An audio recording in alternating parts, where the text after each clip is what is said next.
Assalamualaikum warahmatullahi wabarakatuh. Bismillahirrahmanirrahim. Alhamdulillahi rabbil alamin. Wassalatu wassalamu ala asyrafil anbiya wal mursalin wa ala alihi wa ashabihi ajma'in. La hawla wa la quwwata illa billahil aliyyil azim. Rabbi shrah li sadri wa yassir li amri wahlul 'uqdatam min lisani yafqahu qawli. Amma ba'du, fa'aqulu wa 'alallahi tawakkuli. Ma'asyiral hadirin, Bapak Ibu jamaah yang ulun muliakan, wabil khusus kepada alim ulama, tuan-tuan guru beserta seluruh pejabat pemerintah, takmir masjid, para imam, tokoh-tokoh masyarakat, dan orang-orang tua kita yang alhamdulillah dapat hadir dalam kesempatan ini yang sama-sama kita hormati dan yang kita muliakan. Kemudian terima kasih yang sebanyak-banyaknya ulun sampaikan kepada segenap panitia dan pimpinan. Terima kasih atas kesediaannya yang telah memberikan waktu dan kesempatan guna agar supaya dapat mengisikan dalam rangka memperingati kembali peristiwa yang pernah terjadi di diri Rasulullah sallallahu alaihi wasallam, diperjalankan Nabi dari Masjidil Haram ke Masjidil Aqsa, kemudian dimi'rajkan dan dirangkaikan dengan haul abah guru sekumpul. Insyaallah mudah-mudahan kesempatan yang diberikan kepada ulun akan dapat digunakan dengan sebaik-baiknya, sehingga pertemuan dan kumpulnya kita pada malam ini akan mendapatkan tambahan berkah dan manfaat yang sebanyak-banyaknya untuk kita semua. Manfaat di dunia, lebih-lebih manfaat di akhirat. Amin, Allahumma amin. Ma'asyiral hadirin, jamaah yang mulia, sebelum Rasulullah sallallahu alaihi wasallam diberangkatkan dari Masjidil Haram ke Masjidil Aqsa, kemudian dimi'rajkan, terlebih dahulu Nabi dibawa ke tepi telaga Zamzam, dibedah dada Nabi, dibersihkan hati Nabi yang sudah bersih. Kenapa hati yang dibersihkan? Karena hati adalah sopir kehidupan. Baik apa tidak perjalanan hidup kita tergantung hati kita. Ibarat mobil, baik apa tidak jalan mobil tergantung sopirnya. Kalau sopirnya pengalaman, sopirnya lihai, membawa mobil tenang, penumpang aman, malah tertidur dalam mobil. Apalagi asli pengguringan, kadang orang ceramah pun taguringan, apalagi di mobil yang nyaman. Tapi kalau supirnya kada biris, dia kada pengalaman membawa mobil, hatinya resah, membawanya gelisah, penumpang mabuk. Dijajaknya gas bakajut, tersungkam ke hadapan. Dijajaknya rem bakajut, terjungkang ke belakang. Di tikungan tancapnya gas, awak sama awak bahantam. Kenapa kita selalu bahantam? Hidup tidak akur, hidup tidak damai, hidup tidak aman. Satu jawabnya, hati kita bermasalah. Maka itu bagus ada nyanyian, jagalah hati, jangan kau nodai. Cuman ada yang nambahi, jagalah suami, jangan sampai tak kawin lagi. Nabi sallallahu alaihi wasallam menyatakan dalam kitab Nasaihul Ibad, inna ummahatil khataya salasun, sesungguhnya kata Nabi sumbernya kesalahan itu ada penyakit hati sebanyak 3 macam. Kalau yang 3 macam ini ada, maka selalu tersalah dalam mengambil langkah. Yang pertama, al-kibru, punya penyakit sombong. Sombong itu kata Nabi, tarul haq wa ghamtun nas, menolak yang benar, meremehkan orang lain. Kalau bahasa kami di Tungkal, suka mahahapak orang. Itu tanda-tanda orang sombong. Kalau orang suka mahahapak orang, berarti dia lebih hebat daripada orang. Kalau dia merasa lebih hebat, maka itu sombong. Iblis laknatullah, kurang apa? Dia beribadah ribuan tahun kepada Allah. Iblis sudah berdiam dalam surga. Iblis punya murid para malaikat. Iblis itu sebelum dilaknat namanya Azazil. Rupanya ada malaikat Israel melihat amal hamba bercahaya sampai ke aras, tapi akhirnya dilaknat. Malaikat Israel takut kalau kami gulungan malaikat yang dilaknat, lalu minta doa dengan iblis ketika belum dilaknat. Lalu itu Azazil berdoa agar semua malaikat diselamatkan, tapi dia tidak berdoa untuk dirinya karena dia merasa hebat. Akhirnya diuji oleh Allah, diciptakan Nabi Adam, disuruh sujud, ternyata aba wastakbar. Akhirnya iblis keluar dari surga. Yang sudah berdiam di surga sombong, keluar dari surga. Bayangkan kita yang belum tentu masuk surga, sombong, acup pada jadi masuk surga.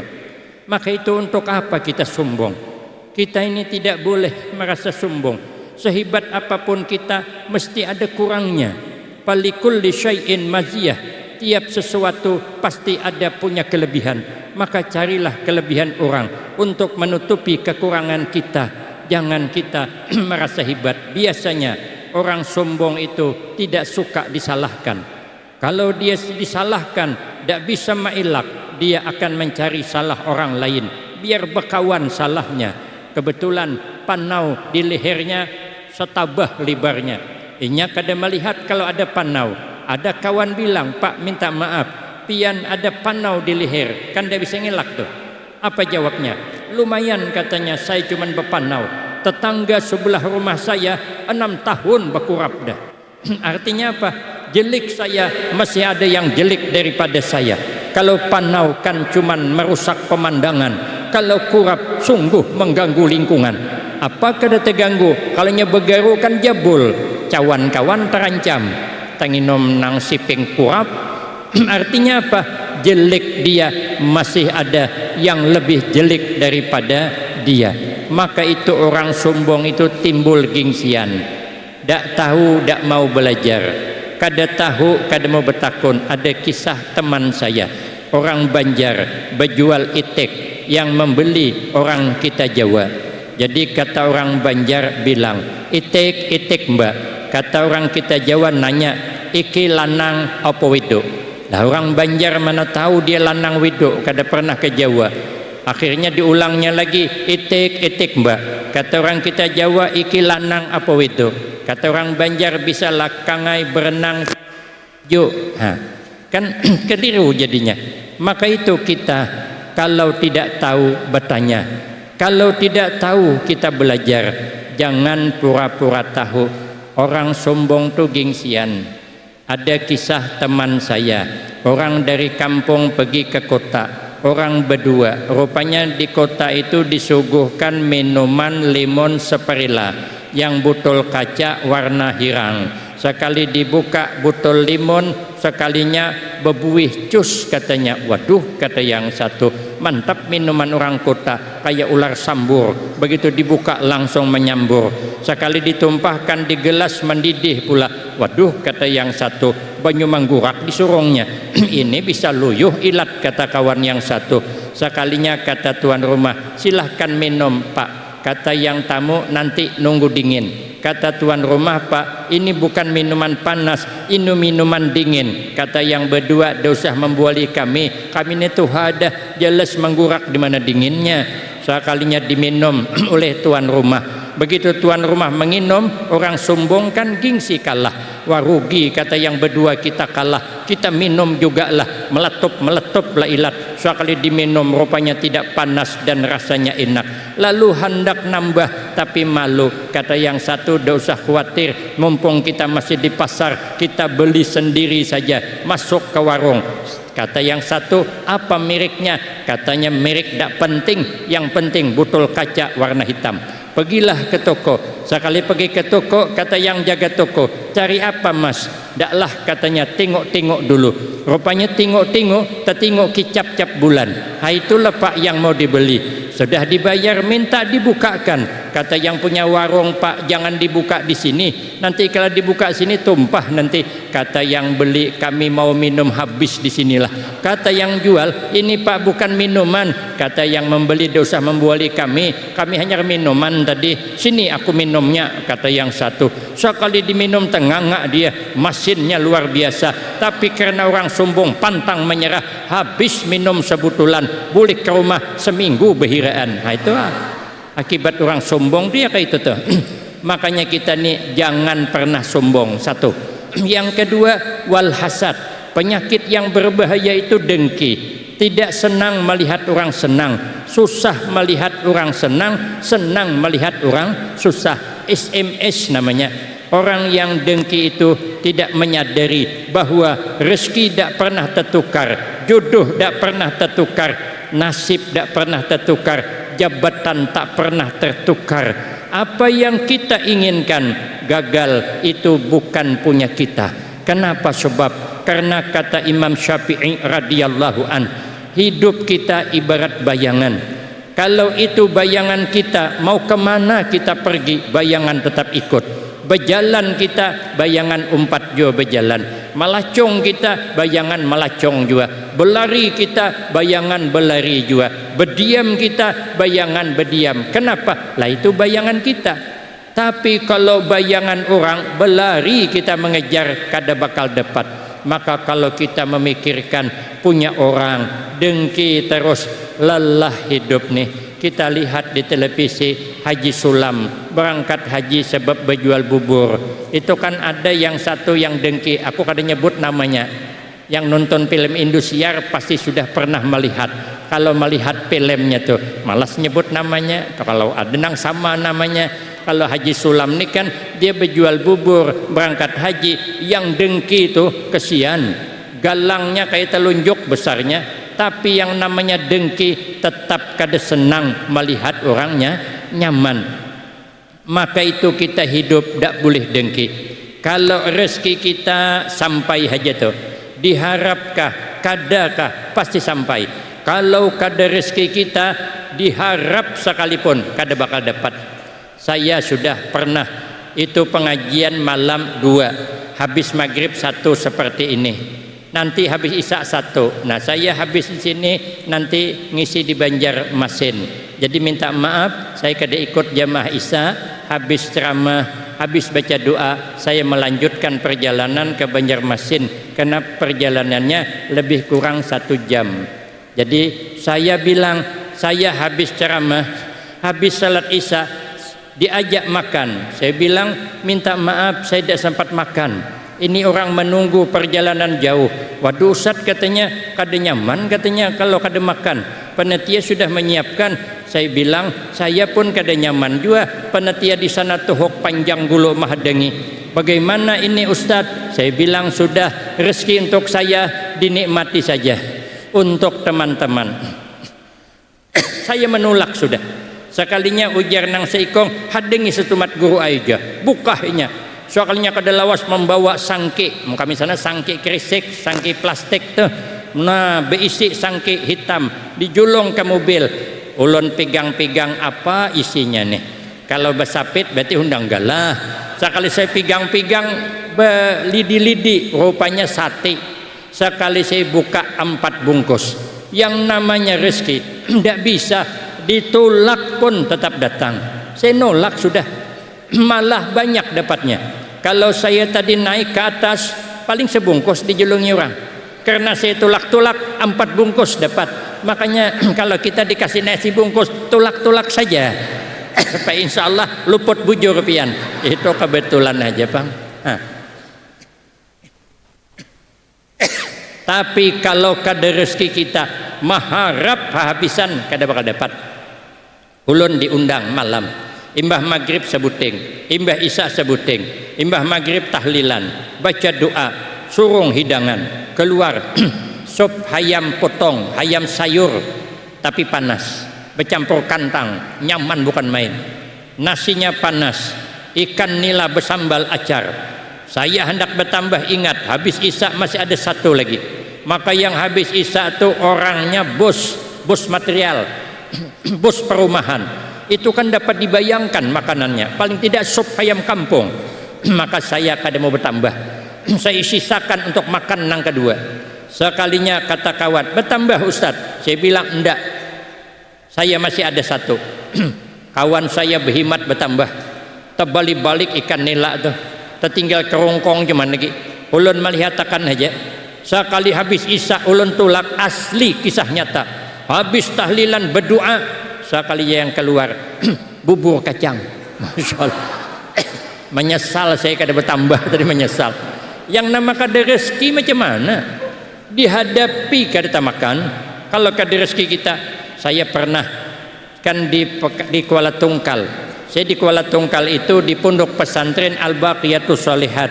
Pengasuhnya sepupu sekali dengan Abah Guru Barabai, Tuan Guru Kiai Haji Muhammad Bakhit Barabai, Syekh Muhammad Ali bin Syekh Abdul Wahab bin Syekh Datuk Ismail Nagara.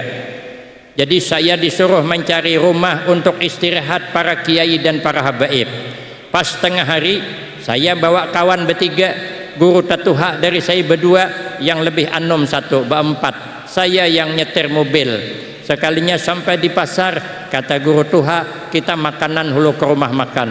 Lah saya kan tidak ada rencana makan di rumah makan, tidak ada sengaja bawa duit banyak. Alhamdulillah ada terselip duit di kantong 280.000. Pikir saya berempat cukup. Sekali masuk, kawan yang satu nelipon kawannya, di mana pian? Di pasar, sini gabung kita makan. Waduh, pikir hatinya nambah lagi satu. Saya kira satu, sekali datang bertiga pulang, bertujuh. Ini jelas dah duit bakal kada cukup. Sekalinya disuguhkan hidangan, iwak nang menyeberang piring, nang hanyar disangak masih panas, buntutnya seberang sini, kepalanya seberang sini. Itu kada kau dikibit iwak orang tuh. Kalau dikibit sah dah 80.000. Belum lagi hundang gelah besatang, belum lagi ayam kampung nang sebelah besanga bertiharap dalam piring. Itu kalau diandeki halar bisa terbang. Itu kada kau digawi lambat orang tuh. Ulun berdoa, mudahan jar ulun kawan ni kada berselira awan iwak nang menyeberang piring tadi. Sekalinya hanyar berapa kali menyuap, cap je ke iwak tangan. Nah julun 80.000. Terpaksa ulun meimbangi makan lauk gulai jingkol. Di sana jingkol, di sini jaring. Ditanya kawan, kenapa kada makan iwak? Saya bilang kada biasa, makan jengkol aja biar menjaga-jaga jangan kolesterol. Padahal yang dipikirkan duitnya kalau kau kada cukup. Sekalinya kada lawas datang berempat pulang, tapi ada satu anggota dewan. Lalu ajak saya bergabung jadi 11 orang. Pikir hati telanjur basah, benyalam aja sekalian lagi, masih kada cukup jo duit. Sekali sudah habis makan, saya panggil pelayan. Jar ulun hitungkan. Oja nang anggota dewan, jangan guru, kada julun hitungkan. Ulun yang boi makan, jangan ja. Sekalinya bilang dengan pelayan, jangan hakun ja. Dalam hati ulun siapa yang bungol bayar ini. Jelas dah duit kada cukup. Awak bergaya cuman 3 kali 3 sama dengan 9. Kaya tidak kaya, yang penting penampilan. Keluar dari warung makan, menyesal saya. Kalau tahu ada yang membayarkan, siapa juga mau makan jingkol. Hendak juga memakan ikan senangin nang nyeberang piring tadi. Yang namanya kada rezeki tidak bisa, tidak bisa. Tapi kalau rezeki kita la mani'a lima ataita, ya Allah, tidak ada orang yang dapat menghalangi apa yang hendak engkau berikan. hiduplah sederhana, tak perlu dengki dengan keberhasilan orang lain. Yang ketiga, penyakit hati yang berbahaya, wal hirsu ay alat dunia, terlalu tamak dengan dunia, terlalu berambisi dengan dunia, padahal dunia buat sengsara. Apa tidak sengsara? Kebanyakan makan daging, tensi naik. Kebanyakan makan hundang galah, kolesterol naik. Kebanyakan makan kerupuk belinju, asam urat kambuh.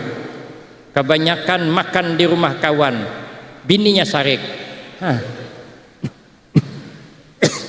Ternyata dunia membosankan. Hari-hari makan lauk daging, bosan. Hari-hari makan lauk hundang galah, bosan. Hari-hari makan lauk iwak laut, bosan. Apalagi hari-hari makan lauk iwak asin, makin bosan lagi. Dunia menipu. Wa mal hayatud dunya illa mata'ul ghurur. Tidak adalah kehidupan dunia kecuali kesenangan yang menipu. Apa tidak menipu? Waktu lapar kita makan nyaman, kalau sudah kenyang suruh makan lagi, tidak telap kita. Berarti mana nikmat makan? Hilang. Tapi kalau dalam surga makan bukan karena lapar, tapi litalazzus, untuk benyaman-nyaman. Nambah makan, nambah nyaman, nambah makan, tambah nyaman. Kalau di dunia nyaman menipu. Kemudian kita lagi gagah. Saya ini lagi muda, 15 tahun yang lalu mirip Samsul Bahri. Sakali tuha bida-bida tipis sama Datuh Meringgi. Lah kan bida. Ibu-ibu di belakang dulu lagi banyak nang kayak ayo tenteng bungasnya. Sudah tuha berceramin, ada kayak mak lampir. Berarti kan dunia menipu. Habis menikah bahagia minta ampun. Dia berkata, baiti jannati, rumahku ialah surgaku. Kenapa? Kamar masih harum semerbak, lakinya bau parfum Casablanca, yang bini bau parfum sedap malam, indah rasanya. Sampai terpelisit bercakap, dek, dunia seakan-akan milik kita berdua. Itu kan cakap yang meleset. Kalau dunia milik dia berdua, kita mau ditaruh di mana? Saking bahagianya. Tunggu nanti kalau anak sudah 3, cucu 6, yang laki bau minyak kapak, yang bini bau kancor, nang laki minyak kepala, nang laki sakit parut, masih tidak bisa dengan istri. Dek, dunia seakan-akan milik berdua. Ada harapan. Waktu menikah bulan madu, kemana laki ke situ bininya, kemana bini ke situ laki. Memanggil pun pakai panggilan adik, laki manggil bini adik, nang bini manggil lagi kakak, ujungnya yayang. Sekali sudah tuha mulai bergegelaran. Jurang kemana laki piancil, tahu jenang tuha ni kemana, kata dia kedesing bulikan. Kemarin yayang panggilannya. Nang laki juga melihat bini bungkok, hendak menangkok dia, cocok benar juga. Amun lagi bulan madu, berjalan ke rumah mertua, terpelisit kaki istrinya, cepat melacong menjambak, terputus-putus tali capal. Hati-hati sayang, sudah anak 6, cucu 3, tahan tak nang bini, hati-hati aja. Kemana anak mata? Ma asra nasita, mengapa begitu cepat kau lupakan janjimu yang dulu? Itulah dunia. Maka kalau kita mencintai dunia, mengabaikan urusan akhirat, berarti kita selalu tersalah mengambil langkah. Setelah itu baru dibekali kepada Nabi satu helman, sifat penyantun. Makanya Nabi itu paling penyayang. Makanya hidup kita ini supaya selamat, hiduplah kita bersayang-sayangan, jangan bermarah-marahan. Yang kedua, wa ilman, diberi bekal kepada Nabi ilmu, maka bila hendak selamat selalulah hadir kita di majelis ilmu. Kemudian wa islaman, wa yakinan, baru diperjalankan. Itu banyak yang diperlihatkan untuk meningkatkan ketakwaan kita kepada Allah. Apalagi malam ini kita gabung dengan haul Abah Guru Sekumpul. Untuk apa? Supaya kita dapat meletakkan orang-orang soleh di dalam hati kita, meletakkan Nabi dalam hati kita, meletakkan Abah Guru Sekumpul dalam hati kita. Beruntung kita yang ada orang soleh di hati kita. Kenapa? Sebab Karena kata Nabi, inna minan nas unasan yadkhulunal jannata majjanan. Kata Nabi, ada nanti gulungan kita manusia yang masuk surga majjanan. Kalau bahasa kita cuma-cuma secara gratis. Kalau menurutkan hitungan amal, banyaknya dosa tipis, harapan mau langsung ke surga tipis. Kenapa? Karena amal sedikit, dosa banyak. Tapi ternyata orang ini masuk surga gratis. Artinya dia masuk surga tidak lewat jalur hisab, tapi dia lewat jalur khusus. Kita nih kalau lewat jalur hisab berat kita. Dosa banyak, dosa menyambati orang kada kehitungan, dosa menguyak orang, dosa menjelekkan orang, dosa meribah orang kada kehitungan. Ada kiai kemarin bilang, sekarang ini yang suka menyebut-nyebut aib orang itu kadang-kadang kebanyakannya lelakian, tapi tidak semuanya. Kalau bibinian kata beliau memang sudah bawaannya, kata beliau, bukan ulun. Kalau kita liwat hisab berat, kita hendak langsung masuk surga. Kita kalau liwat jalur khusus aman, jangankan di akhirat, di dunia ini saja. Kalau kita dapat jalur khusus aman. Saya lama kemarin pas ke Pekalongan, saya disuruh Mbah Yai saya, Bu iyo ning Pekalongan ra niati saban tahun mangkat ning Pekalongan. Haul Habib Ahmad Al-Attas di Pekalongan. Saya mondok di Pekalongan Jawa Tengah 4 tahun.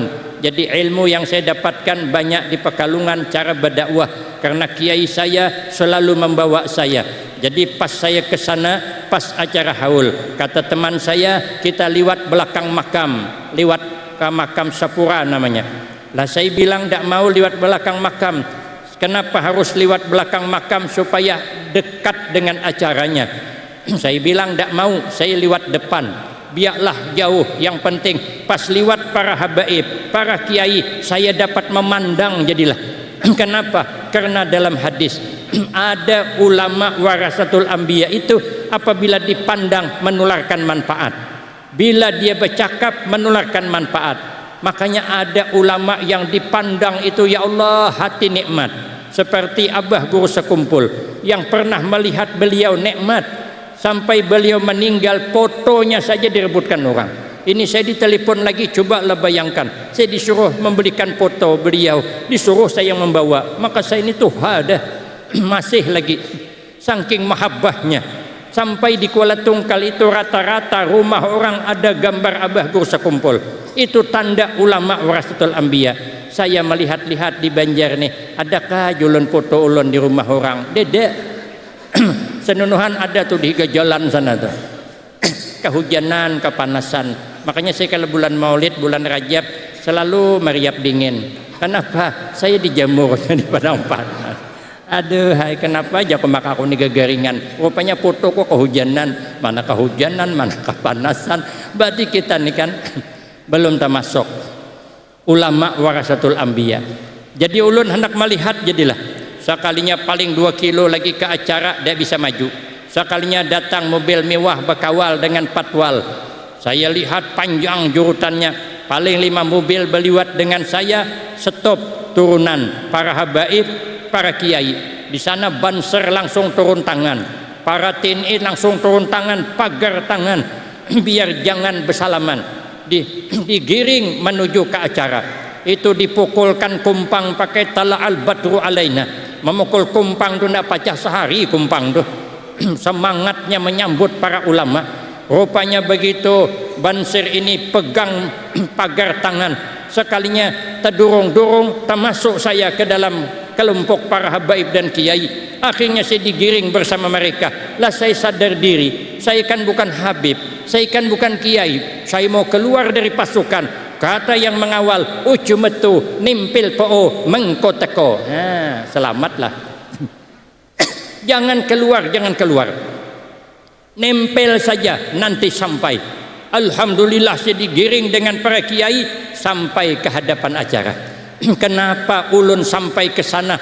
Karena digiring bersama kiai. Ternyata di akhirat nanti ada yang digiring bersama orang-orang saleh. Inilah harapan kita hadir di tempat ini ba'dal maghrib menjelang isya sampai tertunda salat isya kita. tidak mengapa, yang penting kita berazam ingin melakukan sholat isya dalam waktunya. Yang kita inginkan agar beliau ada di hati kita, biar kita nanti digiring bersama mereka. Ada kitab 3 menerangkan nanti di akhirat ada hamba Allah digiring masuk ke dalam neraka. Allah punya sifat pengampun. Kata Allah, panggil hai malaikat, hambaku yang hendak digiring ke neraka. Tanya dia, pernah tak dia duduk kumpul di majlis orang alim? Kalau pernah, dia sudah dosanya diampuni, masuk surga dengan rahmatku. Maka kita beruntung. Malam Isnin tadi majlis kita sebesar ini, ulama dari mana-mana datangan, para habaib juga datangan. Yakinlah kita, di antara semua itu pasti ada ulama warasatul anbiya. Paling tidak tuan guru, abah guru sekumpul, makamnya ada di situ. Kalau beliau bukan wali, kada mungkin orang datangan sejauh itu. Dari kami Jambija 5 bis besar yang datang, belum lagi yang pribadi.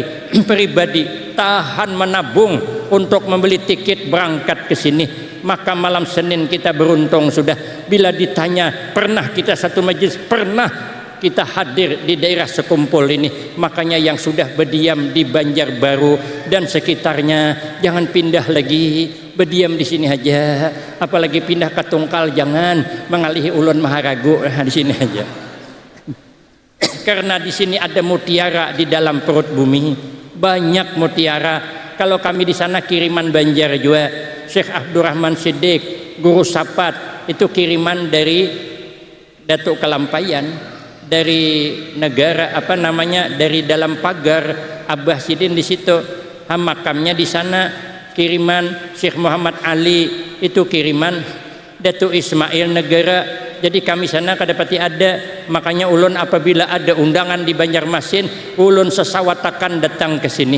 Bukan berarti jamaah di sini mengharapkan berkah ulun, tapi ulun mengharapkan berkah jamaah nang ada di Kalimantan Selatan. Karena ulun yakin yang banyak ini ada yang pernah melihat abah guru sekumpul.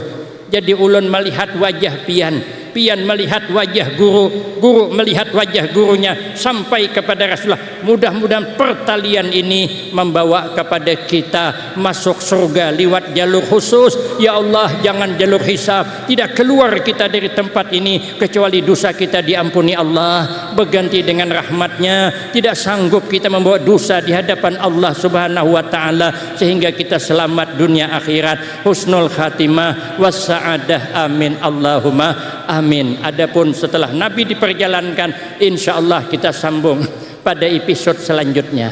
Ini rahasia penceramah, biar tahun Dudi diundang lagi.